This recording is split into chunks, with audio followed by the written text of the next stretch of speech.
Before this video ends, you're going to realize something that most people never discover in their entire lifetime. What if the person destroying your future isn't your boss, your parents, your ex, your bad luck, or even the economy? What if the real enemy has been staring back at you in the mirror every single morning? Think about it. How many times have you promised yourself that this year would be different? You were going to become more disciplined. You've watched the motivational videos. You've made the promises. You've told yourself that this time things would be different. Yet somehow, you keep ending up in the same place. Same habits, same fears, same results. And here's the uncomfortable truth. The biggest obstacle in your life may not be outside of you. It may be an identity you never consciously chose. A character built from old failures, old opinions, and old limitations that you've mistaken for who you really are. Tonight, we're going to expose that invisible prison. Because once you see it, you can't unsee it. And by the end of this video, you'll face a question that could change everything. Are you willing to let the old version of yourself die, so the person you were meant to become can finally exist? Let's begin. Chapter 1. The Identity Prison. Most people think they know who they are. They can tell you their name, their age, their job, their personality, their strengths, their weaknesses. But almost none of those things are actually who they are. They're stories. Stories repeated so many times that they start feeling like reality. Think back to your childhood. At some point, somebody told you something about yourself. Maybe they said you were shy. Maybe they said you weren't smart enough. Maybe they said you were lazy. Maybe they said you were too emotional. Maybe they laughed when you tried something ambitious. Maybe they doubted your potential. And without realizing it, you accepted their opinion as truth. Years later, you're still carrying it. Not because it's accurate, but because it became part of your identity. The human mind is strange. Once it accepts a label, it starts searching for evidence to prove that label correct. If you believe you're unlucky, you'll notice every setback. If you believe you're unattractive, you'll focus on every rejection. If you believe you're incapable, you'll remember every failure. Your brain becomes a lawyer defending an identity rather than a scientist searching for truth. And that's exactly how people become trapped. Not by reality, but by interpretation. Two people can experience the same event. One sees proof they're incapable. The other sees proof they're learning. One becomes weaker. The other becomes stronger. The event was identical. The identity was different. That's why some people transform their lives after failure, while others spend decades recovering from it. The difference isn't what happened. The difference is the meaning they attach to what happened. Most people never question their meaning. They simply inherit it. And then they spend the rest of their lives defending it. The moment you say, "That's just who I am," you stop growing. Because growth requires the possibility that you're wrong about yourself. And that's a difficult thing to accept. Because if you've spent years building your identity around certain beliefs, letting go of those beliefs feels like losing part of yourself. Even when those beliefs are destroying your life. That's the trap. People would rather suffer inside a familiar identity than risk becoming someone unfamiliar. They choose certainty over possibility. Predictability over potential, comfort over transformation. And that's why average lives remain average. Not because average people lack talent, not because they lack intelligence, but because they refuse to question the identity producing their results. Chapter 2. Why most people never change. Have you ever noticed how easy it is to give advice to someone else? You can see exactly what they should do, exactly what's holding them back, exactly which habits are hurting them. But when it comes to your own life, everything feels complicated. That's because you're not seeing reality. You're seeing reality through the lens of your identity. And identities are designed to survive, not evolve. Your brain has one primary mission: keep you consistent. Not successful, not wealthy, not confident. Consistent. If you've spent years identifying as someone who procrastinates, your brain will unconsciously protect that pattern.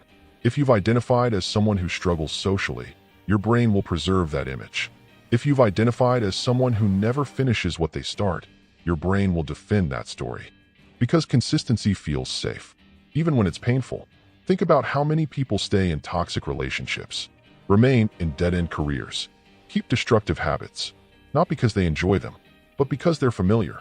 Familiarity creates comfort. Comfort creates attachment. Attachment creates resistance to change. And resistance becomes a prison. The strange thing is that most people don't fear failure. They fear transformation. Failure is familiar. Transformation is unknown. Failure allows you to remain the same person. Transformation requires becoming someone new. And becoming someone new means leaving parts of yourself behind. That is terrifying for most people, because every identity comes with emotional attachments. The victim identity, the people-pleaser identity, the underdog identity, the misunderstood identity, the nice guy identity, the rebel identity, the perfectionist identity. Each one provides psychological comfort. Each one explains why life isn't working. Each one protects you from responsibility. And that's why they're so difficult to release. Because once the excuse disappears, only action remains. Once the story disappears, only reality remains. And reality demands change. Chapter 3. The Death of the Old Self. Every major transformation begins with a death. Not a physical death, a psychological one. The death of a character. The death of a story. The death of a version of yourself that can no longer come with you. Most people try to improve themselves without killing the old identity. They try adding discipline, adding habits, adding routines, adding motivation, but they're building on a foundation that's already cracked. Eventually, everything collapses, because you cannot build a new life using an old operating system. At some point, you have to make a decision, not to improve the old version, but to replace it. That means stopping the behaviors that reinforce your current identity, stopping the excuses, stopping the self-labeling, stopping the emotional addiction to your past. Every time you tell yourself you've always been a certain way, you're feeding the old character. Every time you explain your limitations using your history, you're strengthening the prison. Every time you repeat the story, you make it harder to escape. Real change begins when the story ends. When you stop introducing yourself through your wounds. When you stop defining yourself through your failures.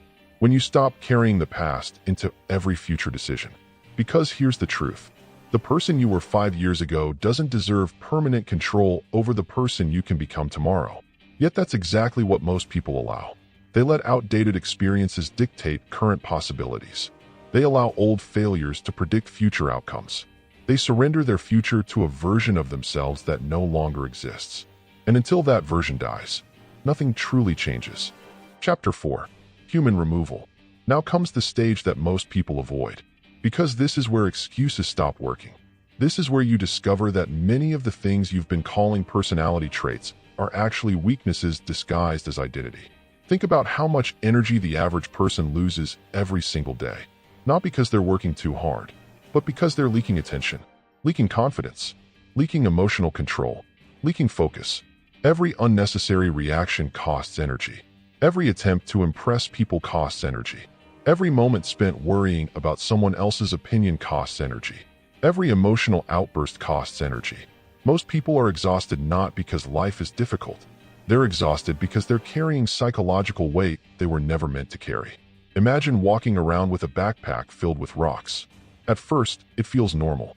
You've worn it so long that you forget it's there. Then one day, someone removes it. Suddenly, movement becomes easier. Thinking becomes clearer. Progress becomes faster. That's what happens when you eliminate psychological leaks. The first leak is emotional reactivity. Someone criticizes you. You react. Someone ignores you. You react. Someone disagrees with you. You react. Someone succeeds. You react. Notice something? Your emotional state is constantly being controlled by external events. You're giving other people remote access to your mind. And most of them don't even know it. Power begins the moment you stop reacting automatically. Not because you become emotionless, but because you become intentional.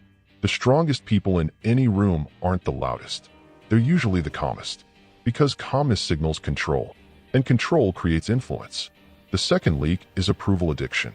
This one destroys more potential than almost anything else. Millions of people never become who they're capable of becoming because they're too busy trying to be liked. They change opinions to fit the crowd. They hide ambitions to avoid judgment. They silence ideas to avoid criticism. They trade authenticity for acceptance. And then they wonder why they feel empty. It's because they spent years becoming someone everyone likes instead of becoming someone they respect. Approval is one of the most expensive addictions on earth. Because the price is your identity. The moment you need permission to be yourself, you've surrendered ownership of your life. The third leak is people-pleasing. Many people mistake people-pleasing for kindness. They're not the same thing. Kindness comes from strength. People-pleasing comes from fear. Fear of rejection. Fear of conflict. Fear of being disliked. And fear always demands a sacrifice, usually your self-respect. Every time you say yes when you mean no, you weaken your relationship with yourself. Every time you suppress the truth to keep someone comfortable, you teach yourself that your needs matter less. Over time, resentment grows. Not toward them, toward yourself. Because deep down you know what you're doing. And your subconscious keeps score. The strongest relationships are built on honesty, not compliance. The strongest people speak truth respectfully, even when it's uncomfortable. Especially when it's uncomfortable. Chapter 5. The Distraction Trap. There has never been a time in human history where attention was under attack like it is today. Every app wants it.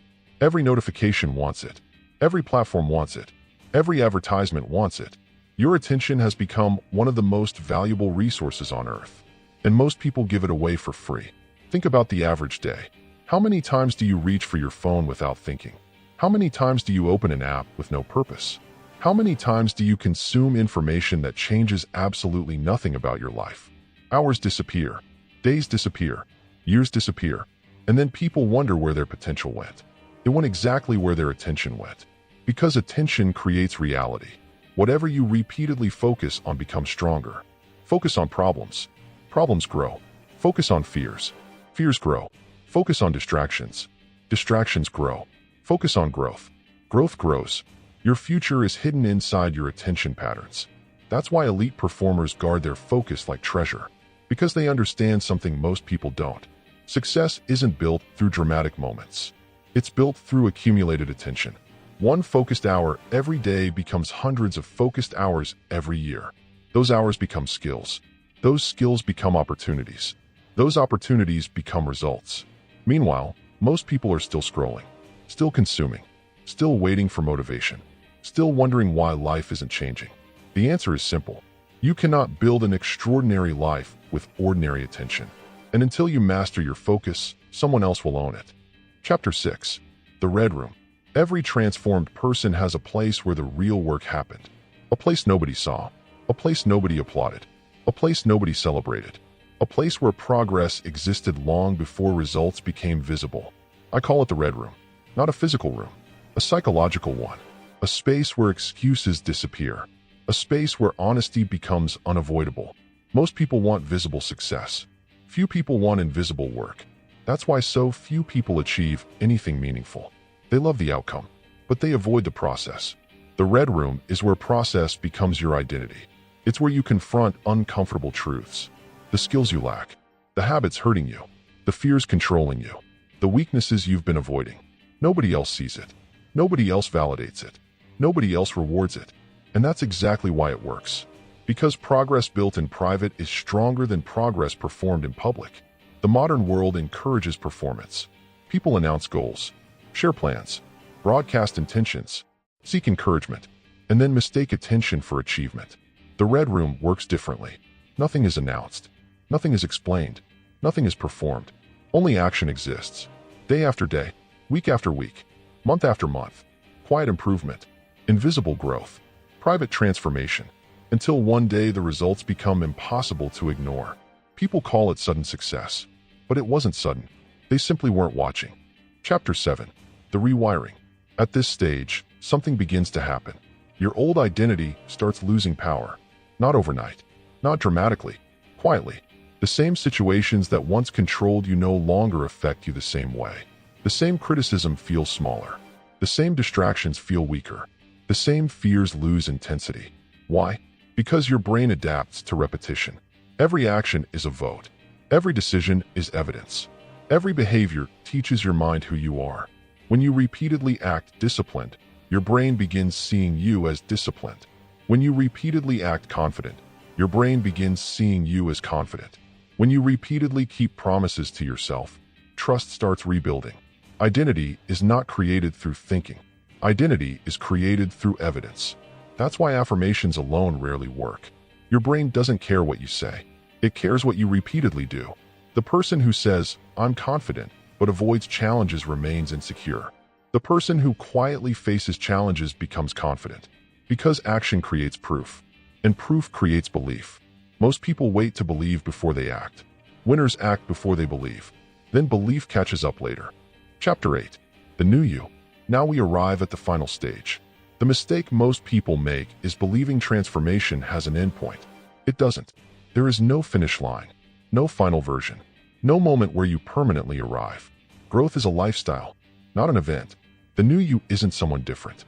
The new you is someone operating at a different standard, a higher standard of thinking, a higher standard of discipline, a higher standard of self-respect, a higher standard of action. The new you doesn't waste energy proving anything. The new you doesn't chase validation. The new you doesn't explain every decision. The new you doesn't need constant recognition, because confidence no longer comes from external approval. It comes from internal evidence. You know who you are because you've earned it. One action at a time, one promise at a time, one difficult decision at a time. The new you becomes harder to manipulate, harder to distract, harder to intimidate, not because you're stronger than everyone else, but because you're stronger than the person you used to be. And that's the only competition that ever mattered. Right now, somewhere in your mind, two versions of you are having a conversation. One version wants comfort. The other wants growth. One wants familiarity. The other wants possibility. One wants to stay safe. The other wants to become powerful. The question is not which version exists. Both exist. The question is which one you feed. Because every day you are making a choice. Not through words. Not through intentions. Through actions. The life you want already requires a different version of you. A version with higher standards, greater discipline, stronger boundaries, deeper focus. The future you dream about isn't waiting for better circumstances. It's waiting for a better identity. And that identity begins the moment you stop asking what you feel like doing and start asking who you've decided to become. Because in the end, transformation was never about becoming someone else. It was about removing everything that was preventing you from becoming yourself. Most people will hear these words and move on. Tomorrow they'll wake up the same, think the same, act the same, live the same. But a small percentage of people will decide today is different.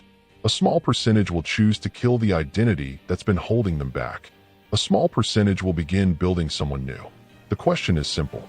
When this video ends, which group will you belong to? The old version is waiting for permission to survive. The new version is waiting for a decision to be born. Choose carefully.